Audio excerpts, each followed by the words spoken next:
দুইদিনীয়া কাৰ্যসূচীৰে স্বৰ্গীয় আব্দুল মান্নান আৰু Sirajul Haque memorial veteran cricket league পাতিছিলোঁ আৰু আজি আমাৰ দ্বিতীয় দিন।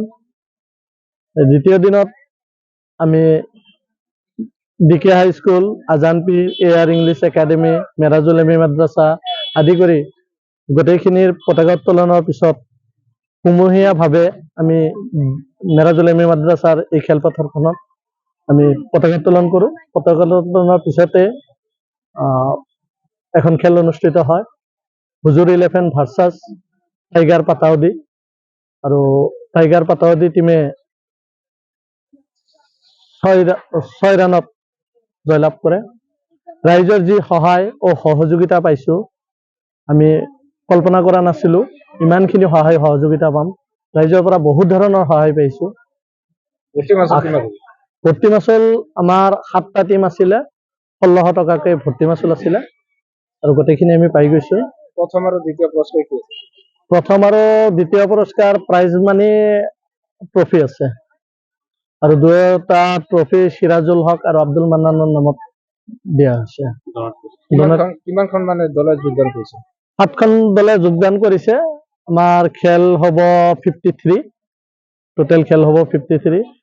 আমি যদিও ভাবিছিলোঁ যে প্ৰথম অৱস্থাত ভাবিছিলোঁ 2-3টা বা 4টা, যিহেতু যিসকল খেলুৱৈ ইতিমধ্যে অৱসৰ গ্ৰহণ কৰিছে খেলৰ পৰা, সেইসকল খেলুৱৈক লৈ আমি খেলখন অনুষ্ঠিত কৰিছোঁ। ভাবিছিলোঁ যে আমাৰ কম হ'ব, মানে খেলুৱৈ কম হ'ব, কিন্তু লাহে লাহে যিখিনি প্ৰাক্তন খেলুৱৈৰ আমি বিভিন্ন কৰ্মত ব্যস্ত থকা শিক্ষকৰ পৰা আৰম্ভ কৰি বেংকত চাকৰি কৰা আৰম্ভ কৰি তেওঁলোকে সবেই ইয়াত জইন কৰিলে। জইন কৰাৰ ফলত আমাৰ খেলখনৰ কলিবৰেটো বাঢ়ি গ'ল।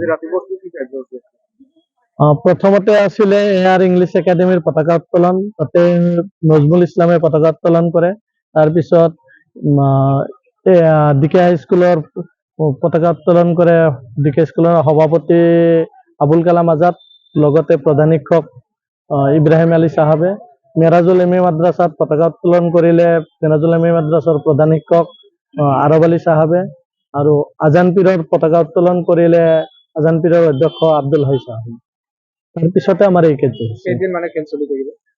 আমি ভাবিছিলোঁ 25 আৰু 26ত শেষ কৰিম, কিন্তু আমি যিখিনি কৰিছোঁ আমাৰ টাইম অলপ বাঢ়ি যাব যেন পাইছোঁ, এক্সটেণ্ড হোৱাৰ চান্স আছে। তো যথাসম্ভৱ আমি যিহেতু এইফালে মেট্ৰিক আৰু হাই ছেকেণ্ডাৰী পৰীক্ষাও আছে, পৰীক্ষাৰ আগতে আমাৰ শেষ কৰিব লাগিব।